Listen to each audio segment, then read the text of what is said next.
On this episode of What's Going On with Shipping, we're unveiling a new series. That's right, Ship Happens. I'm your host, Sal Mercogliano. Welcome to today's episode. So, the amount of emails, texts, DMs, smoke signals I got about this ship going aground in Norway was absolutely amazing. This is the NCL Sultan, and we're going to come back to Sultan at the end here. But there's also a series of other incidents that happened or reports that came out that I want to cover in this new series we're going to start calling Ship Happens. That's right. We're going to discuss incidents involving shipping where we can be a little bit lighter. We've been very heavy here recently, talking about issues of trade and commerce and people getting hurt and actually killed. This is going to be a little bit lighter. We're going to be a little bit on the light side, talking about what I always consider some of the best and funniest stories when it comes to global shipping. If you're new to the channel, hey, take a moment, subscribe to the channel, and hit the bell so be alerted about new stories as they come out.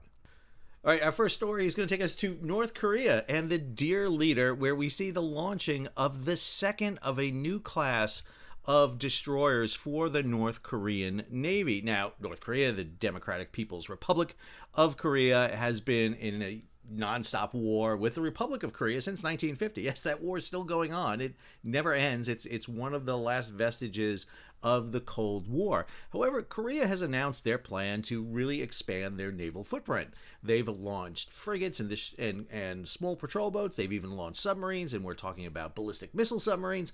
But now they're launching destroyers. But it appears as if the second destroyer's launch didn't go as planned. So this is the launch of the USS Detroit, LCS-7. This is up at Fincantieri's shipyard up in Wisconsin, and that is a side launch. Now, side launches are done for a variety of reasons. In the case of Fincantieri, they did that because they didn't have a traditional launching slip. This is easier because you don't need as long a launching slip. You don't have a dry dock to do it, and side launches are very dramatic. They're very great to attend to. Don't stand too close to the water. You're going to get wet. The problem with side launches is this, that if you don't do it right, you could damage the vessel, and that appears to what has happened to the North Korean. This is the Chohyun class multi-purpose destroyer launched by North Korea. This is the first in the class, 5,000 tons, very similar to the United States Arleigh Burke class destroyer, also to the Chinese Type 52 destroyers. You'll notice that the ship has all the kind of similar outfits. It's got a main gun up forward, 5-inch gun, 127 millimeter, VLS cells, torpedo, sea whizzes, missile launchers. It has the four-face kind of phased array radar. It's got a helicopter pad on the stern, a lot more VLS cells on it. So very similar. Satellite image shows the second ship in the class, the one that suffered the catastrophic launch, in the cradle getting ready to be launched. Now, it's really important when this launch takes place that all the skids or the bogies underneath the ship move at the same time. It has to be seamless. Everything has to move concurrently. If it doesn't happen, it can be catastrophic. Here we see the results of the launch. The bow of the vessel, the part that's in the water there, is launched first. Now, what the reports say is actually the stern started to move along with the rest of the boat, but then the stern locked in and it wouldn't move, which means that only the forward half of the vessel moved, and it had to have twisted. It had to have broken, and conceivably what happens here is you crack the hull, probably snap the keel. This is going to be an entire constructive total loss. A little bit of a blow up here from Tom Bike on Twitter. You'll see the vessel in the lower right there in the cradle, and then you see the results here of the vessel, tarps over it to cover it up. But again, part of the vessel up on the land, other part in the water. Just horrific style of launch. This is the first ship in the class. Now, there was a whole series of photos that came out of this vessel showing test launching of weapons. The previous photo had it launching from the bow. Just a lot of weaponry being shot off the vessel. I will note one interesting thing that has happened here with this vessel. We have never seen this vessel underway. There's no images of it steaming. And matter of fact, there's an overhead image looking down on the vessel where it may appear that there's no engines in this thing, which would be interesting because that's a big weight issue in the center of the vessel. If the ship is not properly weighted when it's launched, that could impact the launch. But more importantly, where's the engines in these things? Are these going to have diesels? Are these going to have turbines? Maybe they haven't arrived yet. They more than likely have to get them from someone to put into these ships. Right now, we believe they're just towing them out to do the launches. Then we have the official statement that came out from the North Koreans, and this is gold. Allow me to read a section of this. Due to immature command and carelessness in operation during the launching process, the parallel movement of the bogies could not be guaranteed, which resulted in the launching sled in the stern being released first and becoming stranded. The ship's balance being destroyed by a dent, I don't think it's going to be more than a dent, in the bottom of some sections, and a serious accident occurring in which the bow section could not be released from the stern. Comrade Kim Jong-un, this is the leader of North Korea, observed the entire process of the accident and made a stern assessment. I'll bet you he made a stern assessment. And this was a serious accident that could not have happened and could not be tolerated, and was, quote, a criminal act caused by pure carelessness, irresponsibility, and unscientific imperialism. He goes on to list a myriad of groups responsible for this. And then he says, Comrade Kim Jong-un earnestly stated that the urgent restoration of the destroyer is not a single practical issue, but a political issue directly related to the authority of the state, and therefore it must be completed unconditionally by the June plenary meeting of the Party Central Committee, and that the ardent patriotic loyalty and labor devotion of the working class of the Chojin Shipyard and Raijin Shipyard must shine as proud feats that have contributed to strengthening the national defense capability. You can argue that all you want. There ain't no way that ship is getting fixed by June. That ship is probably done with. And I have to imagine that there's going to be a bloodletting in North Korea over this. Right now, I can tell you that there are people who work for the U.S. Navy's Navy Sea Systems Command who are very happy that they work for that organization and not work for the North Korean version, because based on the track record of some of our programs at Navy Sea Systems Command, if we had Kim Jong-un ruling here in the United States, and I hear you all now making comparisons, stop that. This is not a political show. It would be bad. We've had some bad programs. Although I will say this, we've never had anything as catastrophically bad as that launch. The last launch of the LCS up in Manitowoc did have a slight incident where they hit a tugboat, but nowhere near what we just saw with the loss of this destroyer. Story number 2 takes us up on the Ohio River with a report just released by the NTSB. NTSB cites inexperienced pilot using cell phone in Ohio River tow incident. So this story deals with the contact of the Amber Brittany tow with Vane Dyke. So on March 8th, 2024, about 15:50 local time, the towing vessel Amber Brittany was transiting upbound on the Ohio River, pushing a 15-barge tow. Yes, you push tows on the river. When the tow struck the Vane Dyke at the upstream end of the McAlpin Locks and Dam in Louisville, Kentucky. Those of you who are familiar with the channel may remember that we had an incident going downbound on the Ohio where a tug lost its barges, hit that dike, and some of the barges got loose and headed over the McAlpin Lock and Dam. This is the opposite. This is a ship that was coming up. Goes on, there were no injuries and no pollution reported. Total damages to the barges, cargo, and dam gates were estimated at $1.3 million. We determined that the probable cause of the contact of the Amber Brittany tow with the Vane Dyke was the pilot not effectively compensating for the outdraft current while navigating out of the locked channel entrance, likely due to the pilot's inexperience in transiting the Portland Channel on the Amber Brittany and the distraction due, wait for it, cell phone use. All right, so this is becoming a more common issue that we're seeing not just in shipping, but I've been volunteer firefighter for 20-something years, and I have to tell you the number of accidents I go to because people are texting and on their phones is amazing, and we're seeing it now in shipping a lot where we're having these similar incidences. So here's an incident where basically you got a young pilot. I should mention that on the inland rivers, you have the captain, and then kind of the mate is what's referred to as the pilot. It's not a pilot as bringing in a ship and docking it. But in this case, the pilot was basically distracted. We're going to have another distracted story here in a minute. But here's one that gives you an idea of some of the issues we're seeing faced on the rivers. And I'm going to have the link for all these NTSB reports and reports available so you can download them and read them. So our third story takes us out into the middle of the Atlantic. Salvage tow begins for Maersk ship after 3 weeks adrift in the Atlantic. 3 weeks. All right, Maersk. What? Whiskey Tango Foxtrot. Why did it take you 3 weeks to get a towboat out to tow the Maersk Sana back to port? I covered this story originally. We talked about this. Now, I should mention that we're making light of jokes here a bit in this. There was an incident with this ship. 2 of the crew members were severely injured. They were medevaced, heloed out to Bermuda. A 3rd crew member was injured but remained on board. And we covered that story at the time. However, this story is a little bit different because this deals with the after effect. Maersk Sana has been adrift for 3 weeks in the middle of the Atlantic. That's right, because they were waiting for a towboat to come. Where's the towboat coming from? I will show you. Go to our buddies at Marine Traffic. So here is Maersk Sana. She had left New York on April 26th, and then on April 28th, she suffers her casualty right here. She is out in the middle of the Atlantic, and she suffers a main engine, probably a crankcase or a piston explosion on board. The ship was sailing from New York for Singapore. Ship is adrift. They medevac off the 2 crew members, and then she sits waiting for a towboat. Now, initially we had a report that the towboat was coming from Mexico. That was canceled. Instead, you'll see here is it C1 Ruby coming from Norway. That's right, Norway. This is April 28th. The towboat doesn't leave until May 4th. This is a week after the initial accident happened on April 28th.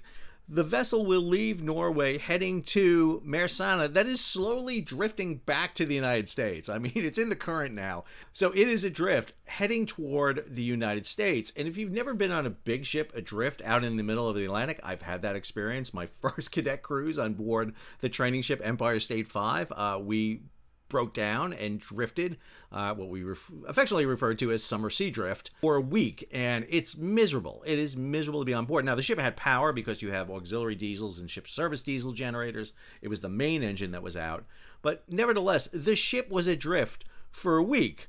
The C1 Ruby set sail on May 4th, had to stop in the Azores on May 9th for fuel because it is sailing across the friggin' Atlantic to come get this ship. Begins towing Maersk Sana on May 15th, and the ship arrives in Freeport in Bahamas on 22 May. The ship's pierside in Freeport offloading its cargo, probably getting ready to go into the shipyard right across the way here, where they'll undergo repairs for the engines. Like I say, Maersk, come on, 3 weeks? You could have gotten a towboat closer than freaking Norway and waiting a week to get it? I mean, there are towboats that are around that could have grabbed the vessel and initiated the tow. At least have somebody out there with them so that if something bad happens, they're not sitting there adrift on a slow boat heading toward the North Carolina coast. I mean, come on. Story 4 takes us to the Mississippi River with another story from the NTSB. And this one, you're going to love this one.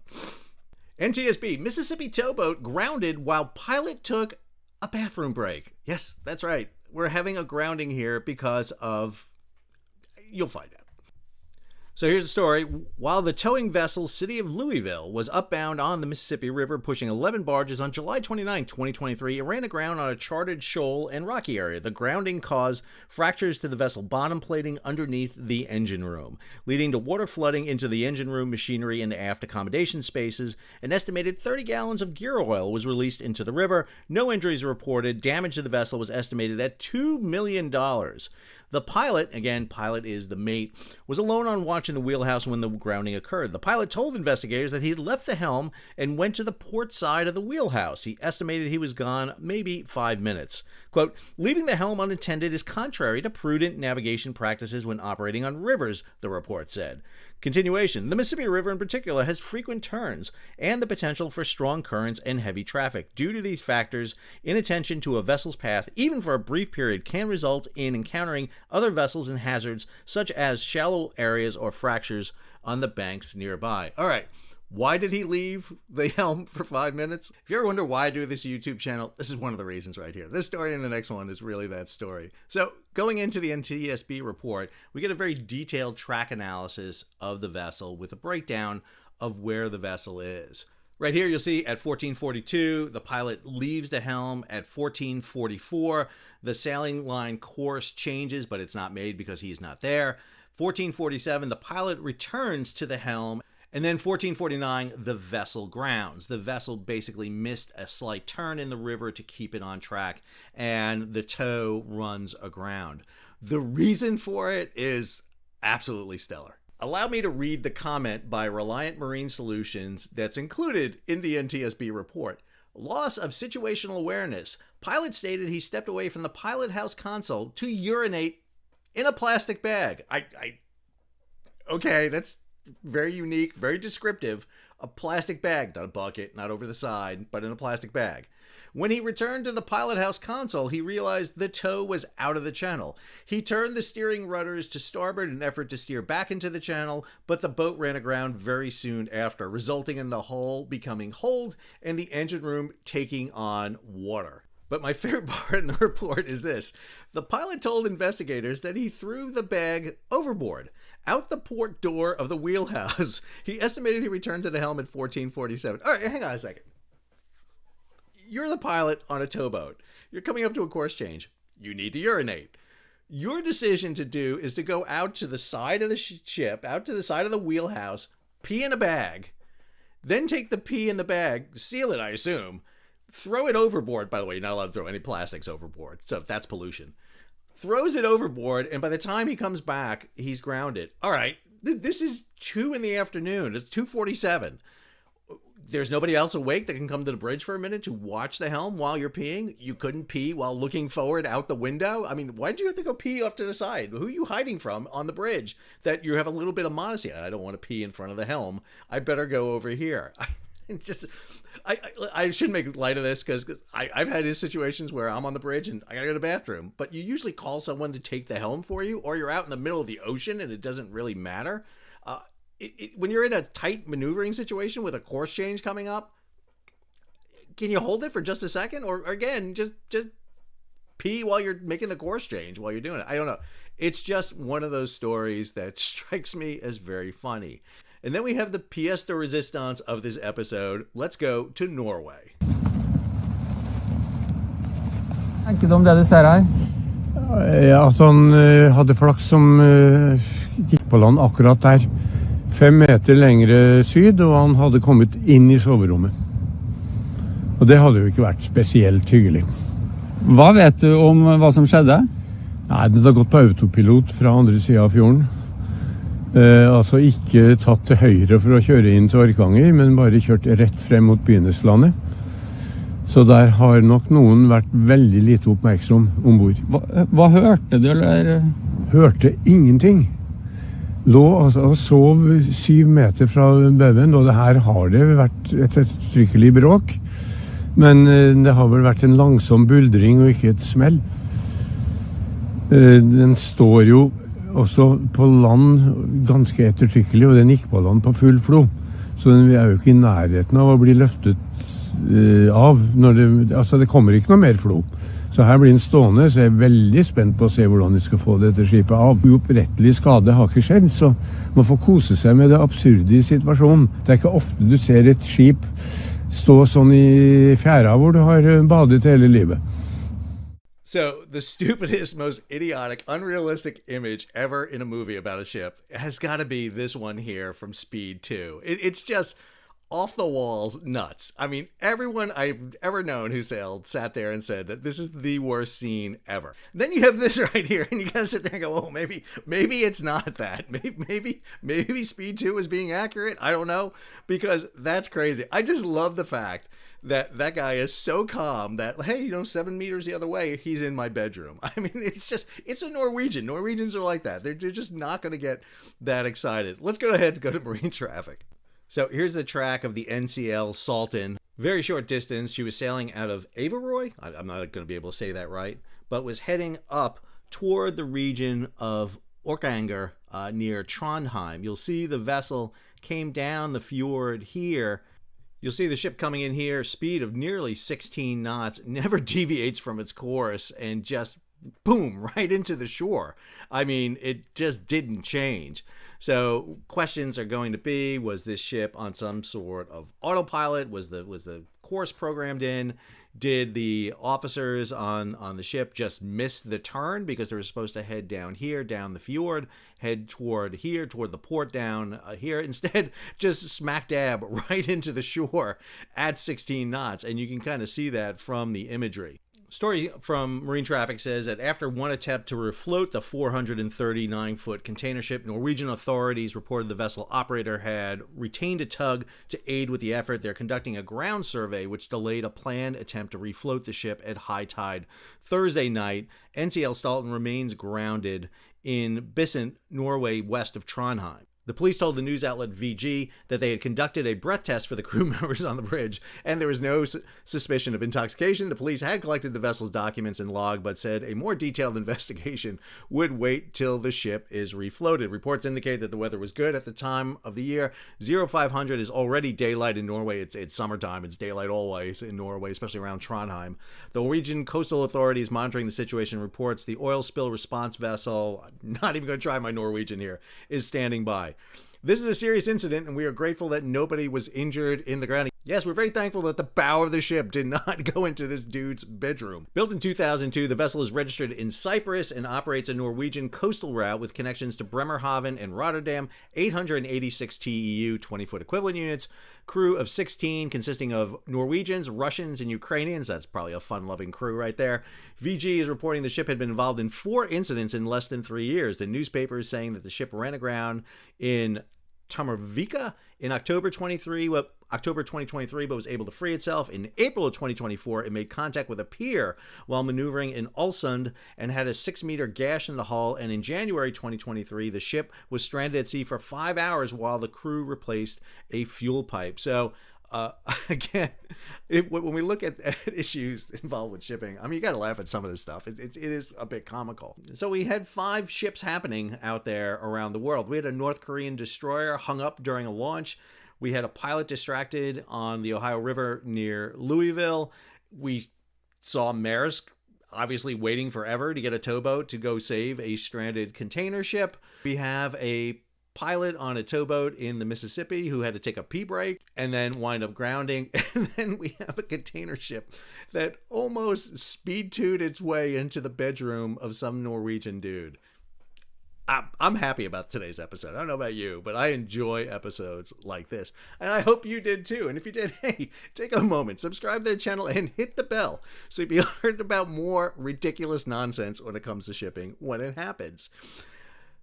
Give it a thumbs up, share it across social media. You gotta share this one across social media. And if you can, support the page. How do you support the page? Well, you can hit that super thanks button down below or head on over to Patreon and become a monthly or yearly subscriber. I want to thank everybody for tuning in. We'll get back to more serious reporting here shortly, but every now and then, ship happens. Till next time, this is Sal signing off.